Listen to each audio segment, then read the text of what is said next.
Wagon are का जो सबसे अच्छा फीचर है वो ये है कि इसके अंदर आप खुले डुले बैठ सकते हैं, और दूसरा ये कि इसका एसी बहुत अच्छा है।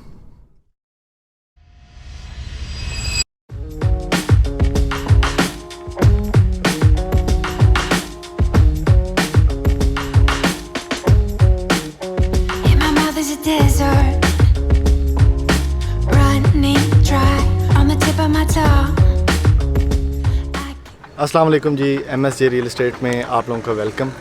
और आज की वीडियो रियल इस्टेट के मुतालिक नहीं है। आज की वीडियो थोड़ी सी डिफरेंट है, और वो इस तरीके से है कि हमने सोचा कि जैसे जैसे हम आपको इन्वेस्टमेंट्स का बताते हैं, ये चैनल ज़ारी बात है इन्वेस्टमेंट्स का आप लोगों को बताता है कि कहाँ पे आपको इन्वेस्टमेंट करनी चाहिए, क्या उसके बैलेंस है, क्या उसका नेगेटिव पॉइंट्स हैं। उसी तरह मैंने अभी रिसेंटली एक गाड़ी परचेज़ की जिसका नाम है सुजुकी वैगन आर VXR और 2021 मॉडल है। ये मेरे पीछे ही खड़ी है।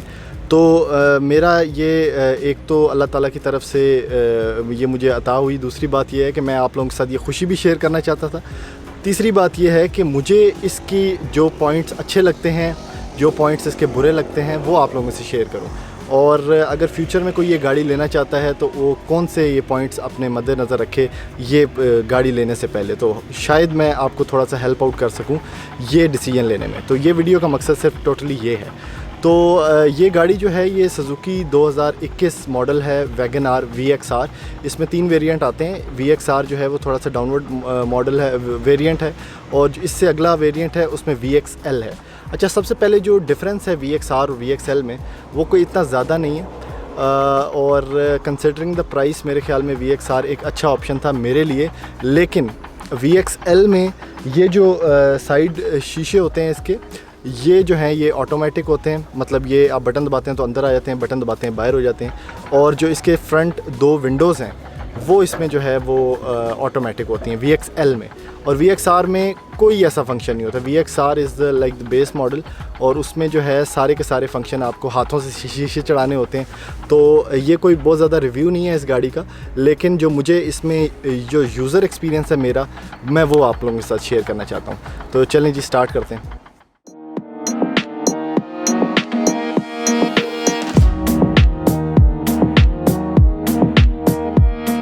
पहले जो इसका पॉइंट मैं आप लोगों से बताना चाहता हूँ वो ज़ाहिर बात है एक्सटीरियर लुक होती है। उसमें जो इसके फ्रंट की जो लाइट्स हैं वो पर्सनली मुझे बड़ी पसंद है, और जो इसकी बैक लाइट्स हैं वो भी मुझे काफ़ी ज़्यादा पसंद है। तो फ्रंट और बैक की लुक इसकी थोड़ी सी अपीलिंग है, और मुझे ये गाड़ी उस हिसाब से थोड़ी सी पसंद आई थी। और जो इसकी फ्रंट लाइट्स हैं वो काफ़ी ज़्यादा बड़ी हैं, तो रात के टाइम आपका जो विजन है वो काफ़ी क्लियर हो जाता है उस वजह से। इसी तरह बैक लाइट्स भी आपको हेल्प आउट करती हैं कि अगर आपकी गाड़ी जा रही हो तो वो नज़र आती है रोड पे। रोड प्रेजेंस एक किस्म की इसकी है। दूसरा ये है कि इसमें जो कलर्स हैं, मैंने जो कलर लिया है वो सिल्वर है, और अगर इसमें आप वाइट कलर लेते हैं तो यही जो फ्रंट लाइट्स हैं ये और ज़्यादा बड़ी आपको लगती हैं उसमें। ये मेरा एक एक्सपीरियंस है, शायद लोगों को ऐसा ना लगता हो, लोगों को वाइट कलर पसंद हो। तो उसमें जो वाइट कलर है मुझे लगता है कि वो उसका जो फिगर है वो काफ़ी ज़्यादा बड़ा है वैगन आर में। अच्छा, अगला जो पॉइंट मैं आप लोगों को जो मुझे लगता है कि एक की फ़ीचर इसमें होना चाहिए था और नहीं है, वो ये है कि इसकी जो चाबी है वो बड़ी सिंपल है। जैसे मेहरान की चाबी होती है सिंपल, वैसी चाबी है। और इसमें जो लॉक हैं, जो मुझे इशू फेस हुआ है, मुझे ये गाड़ी लिए हुए हफ्ता हुआ है, और उसमें जो सबसे ज़्यादा इशू मेरे साथ पेश आया वो ये है कि इसके सारे के सारे लॉक्स आपको मैनुअली एडजस्ट करने पड़ते हैं। यानी दरवाज़ा आप खोलते हैं और लॉक अगर आप उसको मैनुअली उसे लॉक नहीं करेंगे और बंद करेंगे तो वो खुल जाएगा, और वो किसी भी दरवाजे के साथ हो सकता है। तो आपको सारे दरवाजे मैनुअली लॉक करने पड़ते हैं, और फिर आपको उसमें एंटर होना पड़ता है या उससे निकलना पड़ता है। जो आजकल सारी गाड़ियाँ वो इमोबिलाइज़र होती हैं, और उसमें जो है चाबी के अंदर 2 बटन बने होते हैं, लॉक अनलॉक। मेरे पास जो दूसरी गाड़ी है उसमें इसी तरह है। तो ये एक डाउनर इसका एक वो है फीचर है जो मुझे पसंद नहीं है बिल्कुल भी। और मेरे ख्याल से अगर एक फ़ीचर डाल दिया जाता कंसिडरिंग द प्राइस के, इसको आप आराम से अनलॉक और लॉक कर सकते चारों दरवाज़ों को, तो बड़ा अच्छा होता। और कई दफ़ा मेरे साथ ऐसा हुआ है कि मैं चाबी अंदर भूल के, और जो इसकी डिगी वाली जगह है जिसको बोलते हैं, वहाँ पे मैं रख के दरवाज़ा बंद कर देता था, और फिर मैं ढूंढता रहता था, मुझे नहीं मिलती थी, और फिर मैं जो है अंदर वाली साइड से जाके उसको निकालता था। तो ये एक काफ़ी मुश्किल मुझे जो पेश आई है इसमें वो ये थी कि इसकी जो चाबी है बड़ी सिंपल है, दूसरा इसके लॉक सारे के सारे मैनुअल है। अच्छा, तीसरा जो पॉइंट मैं आप लोगों को बताना चाहता हूँ वो मैंने थोड़ा सा पहले भी आपको बताया कि इसकी जो विंडोज़ हैं सारी की सारी, सारी, वो आपने ऐसे हाथ से चढ़ानी होती है। ओल्ड स्टाइल है, ओल्ड फैशन है, और ये टोटली गाड़ी एक किस्म की मैनुअल है, हाथों से सारी आपको हेल्प आउट करनी पड़ती है। और जो क्वालिटी ऑफ डोर है इसकी, वो मुझे थोड़ी सी बेहतर लगी है। यानी आप जो मेरे पास एक सुजुकी ऑल्टो VXL है पाकिस्तानी वेरिएंट, और उसमें जो है क्वालिटी ऑफ डोर इतनी अच्छी नहीं है। यानी अंदर बैठ के अगर आप थोड़ा सा भी जंप लगता है और आपका बाजू दरवाजे के साथ रखा होता है आपने, तो वो चीं चाँ की आवाज़ उसमें आती है। तो इसमें अभी तक शायद ये नहीं है, अभी तक इसमें ये मुझे नहीं लगा कि इसमें ये प्रॉब्लम है, लेकिन आगे आगे टाइम के साथ मुझे पता चल जाएगा। लेकिन अभी तक मुझे ऐसा लगता है कि डोर्स इसके सॉलिड हैं काफ़ी ज़्यादा, और इसकी जो बेल्ट है वो काफ़ी स्ट्रॉन्ग है। अच्छा, अगला पॉइंट जो है वो इसके टायर्स हैं। टायर्स इसके बड़े छोटे छोटे से हैं, और मेरे ख्याल से जो भी ये गाड़ी लेता है, आपने देखा होगा कि वैगन आर के वो सबसे पहले जाके टायर चेंज करता है। और मुझे भी यही लगा कि इसके टायर जो हैं वो काफ़ी स्लिम हैं, काफ़ी स्मॉल हैं, और इसमें अलॉय रिम्स भी नहीं है, और इसमें आपको दूसरे वो कैप वाले जो है वो लगाने पड़ते हैं, और इसमें अलॉय रिम्स होते हैं। तो ये भी एक अच्छा फ़ीचर हो सकता था। अभी तक तो इसके सारे पॉइंट्स जो मुझे लगे हैं परचेज़ करने के बाद, वो थोड़े से नेगेटिव हैं। अगला जो पॉइंट है वो इसका सबसे अच्छा पॉइंट है सुजुकी वैगन आर लेने का, और वो है AC की परफॉर्मेंस। इसका AC बहुत ज़बरदस्त है, और मेरे ख्याल से जितनी गाड़ियाँ मैंने आज तक चलाई हैं 1000 cc के अंडर और 1000 cc मेरे ख्याल में होंडा सिटी का भी AC इतना अच्छा नहीं है जितना इसका अच्छा है। और आजकल मौसम थोड़ा सा चेंज हो रहा है, लेकिन गर्मियों में भी इसको हमने सिर्फ 1 पे चला के और लॉन्ग रूट पे ट्रैवल किया है, और इसमें कोई मसला नहीं आया। तो मेरे ख्याल में इसकी AC परफॉर्मेंस इसमें 10 में से 10 नंबर हैं इसके, जो कि सबसे अच्छी है। अच्छा, अगला पॉइंट, बहुत से लोग पूछते हैं जी इसकी एवरेज क्या है, और एवरेज में ज़ाहिर बात है जिस तरह पेट्रोल प्राइसेस हाइक अप हुई हैं उसमें ये एक पॉइंट की फैक्टर है, और इसकी जो एवरेज है वो बहुत ज़्यादा अच्छी नहीं है। मेरे पास सुजुकी ऑल्टो है, वो तकरीबन 20-22 की एवरेज देती है। वो 660 cc है, ये 1000 cc है। इसकी जो एवरेज है वो 16 से 17 मुझे दी गई है। और इसी एवरेज के पॉइंट में मैं आपको ये बता दूं कि आपके स्टाइल ऑफ ड्राइविंग पे भी डिपेंड करता है। दूसरी बात ये है कि इसकी एवरेज का कहीं पे भी लिखा हुआ है आपको डिजिटल मीटर पे या कहीं पे भी आपको पता नहीं चलता क्या एवरेज है। आपने खुद ही से एनालाइज करना होता है उसको कि आपने कितना पेट्रोल डलवाया था, कितना चले और आपको क्या एवरेज दे रही है। तो मैंने जो कैलकुलेट किया है, मेरे ख्याल से एक हफ़्ते के अंदर मुझे इसने 16, 16.5, 17 की एवरेज दी है, इससे ऊपर की नहीं। और लॉन्ग पे इसकी एवरेज जो है मेरे ख्याल से 17.5, 18 के अराउंड है। अच्छा, अगला पॉइंट इसका इंटीरियर की बात कर लेते हैं। इंटीरियर इसका बड़ा सिंपल है और बिल्कुल ओल्ड स्टाइल है। इसमें कोई ऐसा वो फ़ीचर नहीं है जो कि अपील करता है आपको कि ये बड़ा अच्छा फ़ीचर है। इसका डिजिटल मीटर भी नहीं है, इसका नॉर्मल एनालॉग मीटर है, और मीटर बड़ा सिंपल है, ओल्ड स्टाइल है। बाकी इसका स्टीयरिंग बहुत सिंपल है, कुछ भी नहीं है उसके ऊपर। ज़ाहिर बात है इस प्राइस की रेंज में पाकिस्तान में कोई ऐसा ऑप्शन नहीं दिया जाता। और जो इसका डैशबोर्ड है, अगेन वेरी सिंपल, और इसके अंदर जो इंफोटेनमेंट सिस्टम है वो भी इंस्टॉल नहीं है VXR में, और VXL में भी नहीं है। तो इसमें एक आम सी ओल्ड स्कूल जो वो टेप पहले आती थी मेहरानों में लगी हुई, वही आती है, और उसके अंदर भी ऑक्स लगती है। USB की अभी तक मुझे जगह नहीं मिली। और दूसरी बात यह है कि इसमें AC के जो डायल्स हैं वो भी बड़े सिंपल हैं, और उन AC के डायल्स में भी आपने सिंपल सा बस मतलब कोई टच स्क्रीन नहीं है, कोई होंडा वेजल ज़री बात है ये नहीं है। तो इसमें नॉर्मल से सारे के सारे बटन्स हैं, बहुत ज़्यादा सिंपल है। अगला पॉइंट जो इसमें इंटीरियर में ही आ जाता है वो है गियर इसका। और मैंने जितनी गाड़ियाँ आज तक चलाई हैं उसमें मैनुअल गाड़ियों का आजकल रिवाज ख़त्म हो गया। ये मेरी कुछ 4 साल बाद पहली मैनुअल गाड़ी है, और उसमें मेरे ख़्याल से मैनुअल इसका जो गियर है वो गियर शिफ्टिंग बड़ी स्मूथ है। और मैनुअल गाड़ी में एक यही इंपॉर्टेंट चीज़ होती है, उसका क्लच जो है वो मेहरान वाला ना हो, और क्योंकि वो क्लच जो है वो बहुत ज़्यादा आपको आपके फुट रेस्ट नहीं कर पाता, और अगर आप लंबे सफ़र से आते हैं तो आपका पाँव दर्द करने लग पड़ता है मैक्सिमम टाइम्स। तो इसमें इसका क्लच बड़ा सॉफ्ट है, और इसकी गियर शिफ्टिंग काफ़ी स्मूथ है, और 5 गियर्स हैं इसके। और जो दूसरी बात ये है कि गियर की प्लेसमेंट काफ़ी अच्छी है, बिल्कुल साथ ही आपके जो नी है उसके साथ ही बिल्कुल गियर होता है। तो उसमें मुझे ऐसा कोई प्रॉब्लम अभी तक नज़र नहीं आया। अच्छा, इसमें एक और फंक्शन जो मुझे सबसे ज़्यादा अच्छा लगा है वो सीटिंग स्पेस है। यानी वैगन आर में, VXR में जो सबसे अच्छा फंक्शन आपको मिल सकता है वो ये है कि आप खुला डुला बैठ सकते हैं। और खुला डुला बैठने में एक ये भी बात है कि पीछे वाले लोग भी आराम से बैठ सकते हैं, और उसका फ्लैट बेड है।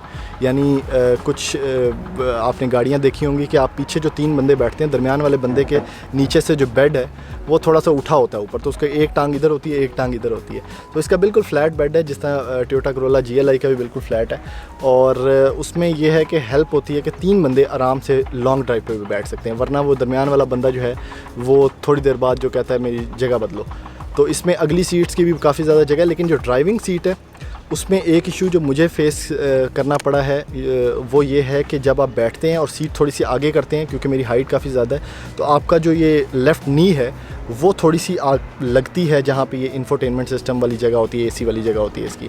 तो मुझे सीट थोड़ा पीछे करके बैठना पड़ता है, और जो कि मुझे लगता है इतना कंफर्टेबल नहीं है। वहाँ से अगर जगह ये थोड़ी सी छोड़ देते तो शायद बंदा और इजीली बैठ सकता। अच्छा, अगला फ़ीचर जो इसका है वो सस्पेंशन है। सस्पेंशन का मतलब जिन लोगों को नहीं पता वो यही है कि जब खड्डों से पाकिस्तान में गाड़ी गुजरती है तो वो कितने खड्डे आपको फ़ील करवाती है और कितने खड्डे वो झेलती है ख़ुद। तो ज़ाहिर बात है ये छोटी गाड़ी है, इसकी सस्पेंशन वो बड़ी गाड़ियों वाली तो नहीं हो सकती, लेकिन छोटी गाड़ियों में इसकी सस्पेंशन बहुत अच्छी है। और इसी का एक फैक्टर है कि लोग सुजुकी वैगन आर पाकिस्तान में लेते भी हैं कि पाकिस्तान के रोड्स के अकॉर्डिंगली ये बनी हुई है। मेरे पास जापानीज़ वैगन आर थी, उसकी सस्पेंशन बहुत फ़ारग है, और उसके बाद मैंने जब पाकिस्तानी वेरिएंट पे शिफ्ट हुआ हूँ तो मुझे इसमें कोई ऐसा सस्पेंशन में किसी बड़े खड्डे में ऐसा फ़ील नहीं हुआ कि गाड़ी जो है आप गाड़ी से बाहर बैठे हुए हैं।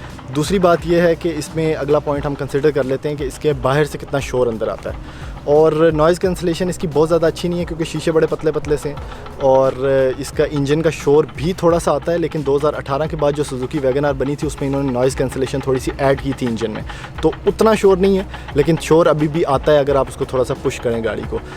तीसरी बात मैंने आपको बता दिया कि आपको बिल्कुल ऐसा नहीं लगता कि आप गाड़ी के बाहर बैठे हैं, लेकिन हायर स्पीड्स पे 100-120 पे आपको ऐसा लगता है कि बाहर से हवा जो है उसका शोर अंदर आ रहा है। अच्छा, इसकी बात कर लेते हैं। लोग पूछ रहे थे कि इसके की फ़ीचर्स क्या हैं। अब की फ़ीचर्स इस तरह की गाड़ी में अफसोस की बात है कि कोई नहीं है। ना तो इसमें क्रूज़ कंट्रोल है, ना इसमें कोई स्टीयरिंग कंट्रोल्स हैं, ना इसमें LCD लगी हुई है, ना इसमें आप ये कह लें कि कोई ऐसा फंक्शन है जो कि डिस्प्ले में आपको मिल जाता है, ना इसकी कोई बहुत ज़्यादा एक्स्ट्रा स्टोरेज है। हाँ, ये है कि स्टोरेज की जगह काफ़ी ज़्यादा हैं। और इसमें एक बड़ी इंपॉर्टेंट बात मैं आपको बता दूं जो कि अभी मुझे याद आई है, वो ये है कि इसमें हैंड रेस्ट नहीं है, आर्म रेस्ट जिसको आप बोलते हैं। तो आर्म रेस्ट ना होने की वजह से जब लंबा सफ़र आप करते हैं, जैसे हम इस्लामाबाद में रहते हैं, हम लाहौर जाते हैं, तो आपका ये वाला जो बाजू है ये थक जाता है, और इसकी थकने की वजह से फटीग हो जाती है, ज़ाहिर बात है। तो मेरे ख्याल से अगर आर्म रेस्ट इसमें होता, ये कोई इतना एक्सपेंसिव फ़ीचर नहीं है, तो ये काफ़ी अच्छा होता। और दूसरी बात यह है कि इसमें आफ्टर मार्केट आर्म रेस्ट भी नहीं लगता। यानी मेरे पास जो सुजुकी ऑल्टो है VXL मैंने आपको बताया, उसमें आर्म रेस्ट हमने आफ्टर मार्केट रख लिया था और वो काफ़ी हेल्पफुल था। इसमें जैसे ही आप आर्म रेस्ट उसको अड़ाने की कोशिश करते हैं उसके बीच में, तो वो आपकी सीट्स को डैमेज करता है। और अगला पॉइंट जो है वो सीट है कि इसकी सीट्स जो हैं वो बहुत ज़्यादा कंफर्टेबल नहीं है। उसकी जो कुशनिंग है वो थोड़ी सी हार्ड और स्टिफ़ है, और मेरे ख्याल में सारी वैगन आर्स की इसी तरह है। मेरे ख्याल से अगर सीट्स में भी थोड़ी सी ज़्यादा कुशनिंग इसमें डाल देते तो बंदा थोड़ा सा कंफर्टेबल फ़ील करता है, क्योंकि इसमें हाइट एडवांटेज बहुत है इस गाड़ी का ना। आप अंदर उसके बैठते हैं तो आपको ऐसा नहीं लगता कि आप घुसे हुए हैं किसी जगह के, और आपको कोई ऐसी फीलिंग नहीं आती कि आपको तंग किया जा रहा है। तो इसमें आपको ऐसा लगता है आप खुला खुला बैठे हुए हैं। तो अगर उसमें सीट्स भी थोड़ी सी आरामदेह और कंफर्ट वाली डाल दी जाती तो मेरे ख्याल से एक बड़ा अच्छा फ़ीचर था। और अगली बात यह है कि इसकी पावर और इसकी जो इंजन की बात है, इंजन इसका 1000 सीसी है, और इसमें बहुत ज़्यादा पावरफुल गाड़ी नहीं है, लेकिन इसमें आप जो है इंटरसिटी के लिए बड़ी अच्छी गाड़ी है। और अगला पॉइंट जो है इसके रेट की बात कर लेते हैं। ज़ाहिर बात है हर चीज़ जो है वो आप रेट के हिसाब से लेते हैं, उसके फ़ीचर्स देखते हैं। तो ये जो गाड़ी मुझे पड़ी है, इसकी इनवॉइस जो है पाकिस्तान में वो 15,45,000 रुपये है, सिर्फ इनवॉइस। यानी आप अगर जाते हैं किसी भी सुजुकी शोरूम में, उन्हें कहते हैं जी मुझे सुजुकी वैगन आर चाहिए, तो वो आपको 15,45,000 की इनवॉइस देते हैं VXR की 2021 मॉडल की। लेकिन पाकिस्तान की बदकिस्मती है कि उसमें सीन इस तरह होता है कि आपको ओन देना पड़ता है अगर आपको गाड़ी फ़ौरन चाहिए। आपको अगर गाड़ी वो आप उसी प्राइस पे लेते हैं तो वो आपको 6-7 महीने डिले करते हैं, और शायद उससे भी ज़्यादा।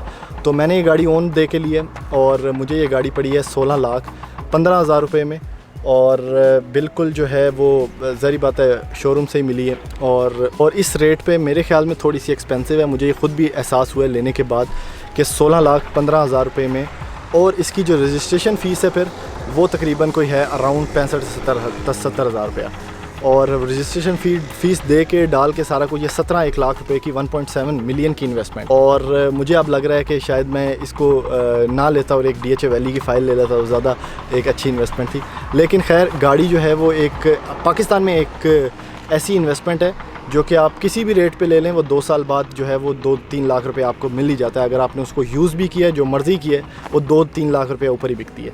तो अभी इन्वेस्टमेंट महंगी है, लेकिन पाकिस्तान के हालात देखते हुए, इन्फ्लेशन रेट देखते हुए मुझे लगता है कि ये इन्वेस्टमेंट बुरी नहीं है। अच्छा, तो ऐसी मज़ीद वीडियोस देखने के लिए हम लोग एक कार सेक्शन भी शुरू करते हैं, और उसमें जो भी गाड़ी मेरे सामने आएगी मैं कोशिश करूँगा कि उसका अपना यूज़र एक्सपीरियंस आपको दे दूँ, क्योंकि उसमें ये होता है कि अगर मेरी वजह से किसी को हेल्प हो रही है गाड़ी परचेज़ करने में तो उसमें कोई मज़ायका नहीं है। तो आज के लिए इतना ही था।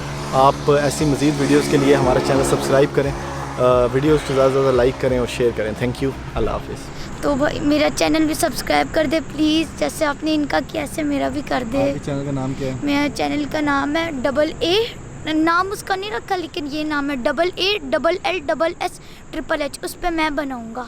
क्या व्यू आप करते हैं उस पर चैनल पे? उस पर जो है मैं खाने की वीडियोस बनाता हूँ, डांसिंग की और गेम्स की बनाता हूँ। चलो ठीक।